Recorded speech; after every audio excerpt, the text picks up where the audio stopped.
항상 이 역대기의 족보가 우리에게 무엇을 이야기해 주는지 잘 적응이 안 될 때가 있습니다. 그런데 이 이름 하나하나를 통해서 유대인들은 굉장히 중요한 것들을 상기시키고 알 수 있도록 해준 겁니다. 한 동네에 그의 아버지가 누군지 할아버지가 누군지 아는 그 마을에서 이름만 대면 그 집안이 어떤 집안인가를 다 설명해 주는 것과 같습니다. 우리는 여기 나와 있는 족보의 이름이 익숙하지 않아서 그렇습니다. 오늘 레위인이라고 하는 하나님이 선택한 그 제사장, 그리고 그 제사를 돕는 그 레위인들의 이야기를 들려주면서 전체적으로 레위 지파를 설명해주고 해석해 나가고 있는 겁니다.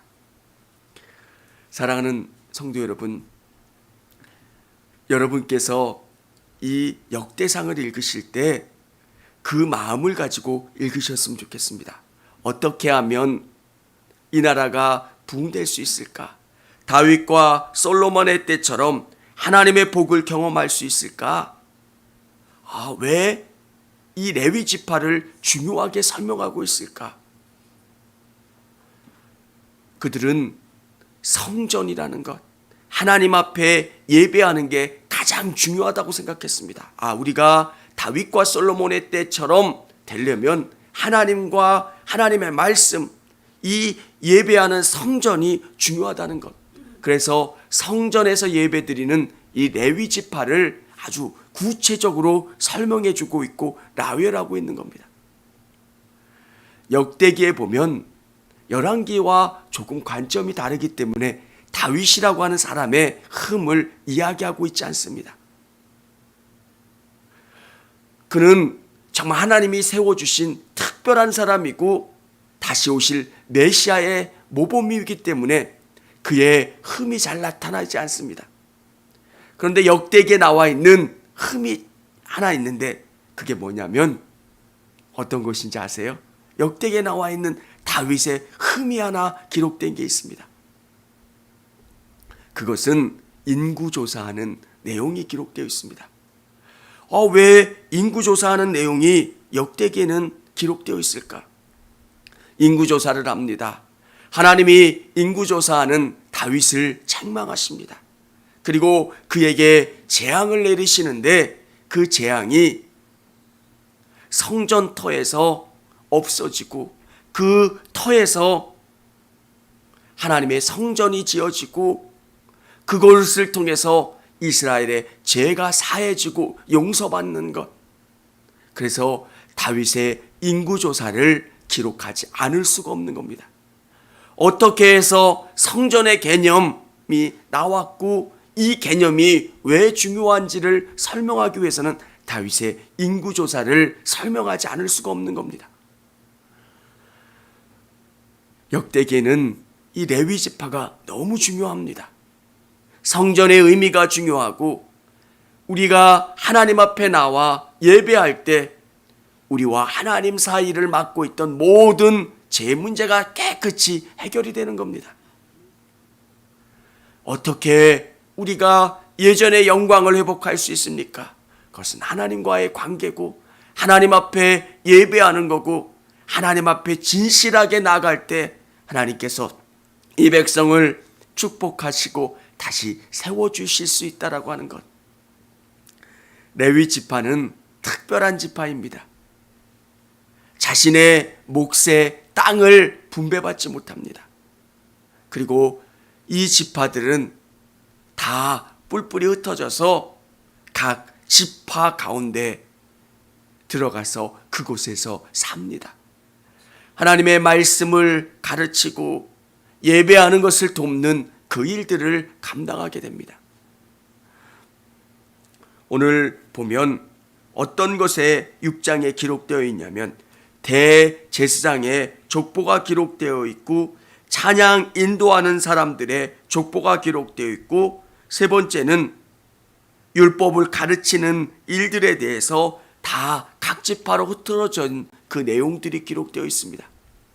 레위 지파에 대해서 설명해 주고 있는데 대제사장의 족보, 그리고 찬양 인도하는 그 사람들의 족보, 헤만, 아삽, 에단, 그 세 사람들의 그 족보가 기록되어 있고, 세 번째는 율법 가르치는 일들을 위해서 제비 뽑아 12지파 안으로 들어간 내용들이 6장에 기록되어 있습니다. 사랑하는 여러분, 원래 레위인들은 이 성막을 관리하는 일들을 했습니다. 제사 드리는 일들을 수종들었고, 찬양하는 일, 그리고 성전 문지기의 일들을 감당했습니다. 광야 시대의 레위인들은 이 성막을 뜯었다가 다시 해체하는 일, 그 일이 가장 중요한 일이었습니다. 그런데 시대가 바뀌고 성전이 지어지자 그들은 찬양하고 성전 문지기를 일들을 감당하고 성전에서 제사 지내고 하나님의 말씀을 가르치는 그 일들로 바뀌어갔다는 것. 우리도 알아야 되는 것은 시대가 바뀌면 하나님이 우리에게 요구하시는 일들이 바뀔 수가 있습니다. 그 일들을 하나님께서 우리에게 어떤 일들을 요구하시는가, 그것을 깨닫고 그 일들을 발견하며 나가는 것. 교회가 감당해야 될 몫들, 교회가 해야 될 몫들이 시대마다 조금씩 다를 수 있습니다. 과거에는 성막이 가장 중요했고, 레위인들이 성막을 뜯었다가 다시 설치하는 일들이 가장 중요한 일들의 하나였다면, 거룩한 하나님의 성전이 건축된 후 그들에게 가장 중요한 것은 제사 지내고 이 율법의 말씀을 이스라엘 백성들에게 가르치는 것, 그것이 가장 중요한 일로 바뀌었습니다. 시대가 바뀌면 바뀔수록 또 하나님께서 우리에게 요구하시는 그 일들이 달라질 수 있습니다. 그때마다 하나님이 나에게 무엇을 요구하시는지 그것을 느끼고 그 일에 최선을 다하시는 우리 사랑하는 성도님들이 되시기를 바랍니다. 레위인의 조상 레위는 어떤 사람이었습니까?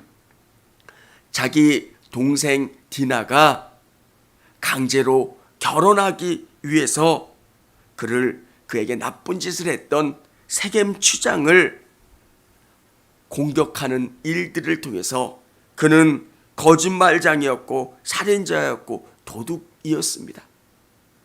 그런데 후에 시내산에 모세가 하나님의 율법을 받으러 올라갔을 때 이 레위 후손들은 그 일들을 하지 않았습니다. 그리고 그는 그 일들을 앞에서 레위 지파가 이 금송아지를 만들어 놓고 했던 그 일들에 가장 먼저 심판을 했고 그 일들을 바로잡는 일에 가장 먼저 했습니다. 또 모압 작손들이 여인을 통해서 이스라엘 백성들을 유혹했을 때 비느하스가 가장 열정적으로 이 일들을 바로잡고 이 일들을 심판하는 일을 했습니다. 처음에는 하나님의 언약에 멀어져 있었던 레위 자손들이었지만 그 후에는 하나님의 말씀을 지키고 하나님의 말씀을 이끌어가는데 가장 앞장섰던 지파가 레위 지파 후손들이었다라고 하는 것. 오늘 아론의 그 레위의 아들들이 1절에 보면 3명이 나옵니다. 게르손과 그앗과 무라리. 여기에 보면 그앗, 고앗 이렇게 설명할 수 있습니다. 어떤 성경에서는 그앗 그리고 고앗 이렇게 나옵니다. 레위의 자손은 셋입니다. 게르손, 고앗, 무라리. 우리 성도님들께서 이 3명은 외워주셨으면 좋겠습니다. 민수기에 보면 고앗 자손은 언약궤를 메고 갑니다. 언약궤를 4명이 메고 가고요. 성전에 있는 그 기구들을 보자기에 싸서 이 막대기에다가 넣고 그것을 사람들이 메고 간, 고앗 자손들이 메고 가는 일들을 했습니다. 고앗 자손은 언약궤를 메고 가고요. 또 성전 기구를 보자기에 싸서 막대기로 그것을 어깨에 메고 이동을 해 갔습니다. 또 게르손 자손들은 성막은 4겹의 천으로 구성되어 있습니다. 일반천, 염소천, 순양천, 그 다음에 해달의 가죽으로 된 4개의 4겹으로 되어 있는데 그것을 잘 접어서 또 게르손 후손들이 그것을 어깨에 메고 갔습니다. 무라리는 여기에 보면 널판지, 기둥, 받침, 띠 이런 것을 무라리 족속들이 메고 갔습니다. 하나님께서 각 후손들마다, 레위의 후손들마다 게르손의 후손들, 그앗의 후손들, 무라리의 후손들에게 각 성막의 부분들을 철수하고 그것을 메고 가라고 말씀하셨습니다. 우리에게 성막은 없지만 성막이 우리에게 주는 은혜가 뭐냐면 하나님은 어디든 계실 수 있는 분이라는 겁니다. 이곳에도 계시지만 또 여러분이 계신 그 일터에도 계시고 미국에도 계시고 알래스카에도 계신 분이 하나님이십니다. 그래서 성막을 메고 간다라고 하는 의미는 하나님이 어디든 계시고 우리와 함께 하시고 우리를 통해서 일하신다라고 하는 것을 느끼고 깨닫기 위해서 성막을 철수하고 가지고 가는 겁니다. 지금은 성막의 시대가 아닙니다. 성전의 시대고 교회의 시대이기 때문에 사람들이 이 개념이 약해져 있습니다. 하나님은 오늘 우리가 예배드리는 이곳에 임재해 계시고 우리의 기도를 이곳에서 들으시고 역사해 주시지만 또 한편으로는 우리가 일하는 그곳에 함께 하시고 일하시는 그 하나님이시라는 것. 성전의 시대에, 교회의 시대에 사람들이 약해지는 것이 하나 있다면 어디든지 계시고 우리의 모든 것을 보고 계시는 그 하나님. 사랑하는 여러분, CCTV 작동 중이라는 그 단어만 있어도 사람들이 나쁜 짓을 잘하지 못합니다. 하물며 하나님이 불꽃 같은 눈으로 우리의 모든 것을 보고 계신다고 생각하면 우리가 잘못된 일을 할 수 있겠습니까? 어디든지 계시는 하나님, 유대인들에게 있어서 성막 안에 계시는 그 하나님은 그들과 함께 하신 하나님이시지만 어디든 함께 가시고 어디든 거하시는 그 하나님의 개념이 있었습니다. 우리 성도들님들의 삶 속에 어디든지 함께 하시고 동행하시는 그 하나님에 대해서 경험하시고 또 그 하나님과 함께 하시기를 바랍니다. 우리가 다 기록하고 읽을 수는 없지만 오늘 우리가 읽은 이 족보 속에서 한 사람 한 사람의 이야기를 유추해낼 수 있어야 합니다. 우리는 누구가 누구를 낳고 누구가 누구를 낳고 정말 의미 없는 그런 이야기 같지만 유대인들은 그 속에서 하나님이 어떻게 레위 지파를 통해 일하셨는가를 알 수가 있었습니다. 여기에 보면 3절에 보면 아므람의 자녀는 아론과 모세와 미리암이요 아론의 자녀는 나답과 아비우와 엘리야살과 이다말이며, 이 이야기를 들었을 때 유대인들은 아므람 모세의 아버지는 아론과 모세와 미리암을 낳았지. 그리고 아론에게는 4명의 자녀가 있는데 아답과 아비우는 다른 불로 하나님 앞에 제사를 지내려고 했다가 죽었지. 그리고 엘리야살과 이다말이 하나님의 이 제사장의 직을 감당했었지. 엘리아셀의 후손 비느하스는 모압 평지에서 우상들에게 숭배하는 그 우상의 여인들과 부적절한 성관계를 했던 그 사람들을 다 진멸하는 일에 가장 앞장섰던 사람이 비느하스지. 아히마아스는 다윗이 압살롬의 반역에 도망칠 때 연락했던 연락병의 역할을 했었지. 아샤라는 우시야 왕 때 하나님을 분향하고 그 일들의 제사장직을 맡았고, 우시야 왕을 그 일에 화를 냈었고, 그 일로 말미암아 성전에서 쫓겨나서 유폐되는 그 일을 감당했던 제사장이 아샤라였지. hil기야는 요시야 왕 때 성전을 대대적으로 수리함으로 말미암아 율법책을 발견했었지. 이 하나하나의 이야기들을 알고 깨닫고 느꼈던 사람들이 유대인이었다는 것. 사랑하는 성도 여러분, 여러분들께서 역대기를 묵상하고 읽으실 때 왜 이렇게 족보가 많은 거야? 왜 이렇게 이름이 많이 나열된 거야? 이들은 이 한 사람 한 사람의 이름을 읽을 때마다 유대의 역사가 통째로 들어오는 겁니다. 맞아. 하나님이 이 레위 지파를 이렇게 만들어 주셨고, 우리에게 예배하게 하시고, 우리를 통해서 이렇게 하나님의 말씀을 들을 수 있게 하셨지.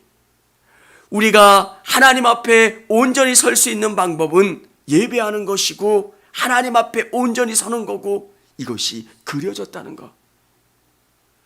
여러분에게 조선의 왕들을 낭독하게 하시면 역사가 그려지는 것. 태종이 어떤 일을 했고, 태조가 어떤 일을 했고, 또 세종이 어떤 일을 했고, 단종의 이야기들, 세조의 이야기들, 연산군의 이야기들, 그 이름 하나하나를 알려드리면 역사가 그려지고, 맞아 이런 일들을 했었지.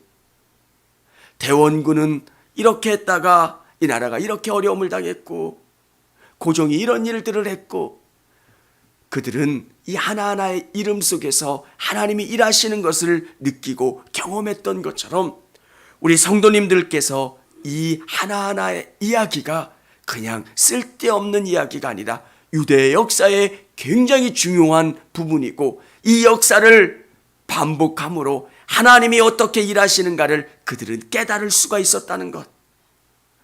오늘 아직은 잘 이해가 되지 않지만 이 말씀을 깊이 생각하시고, 또 이런 의미로 이 족보가 기록되어 있다라고 하는 사실을 아시기를 바랍니다. 기도하겠습니다.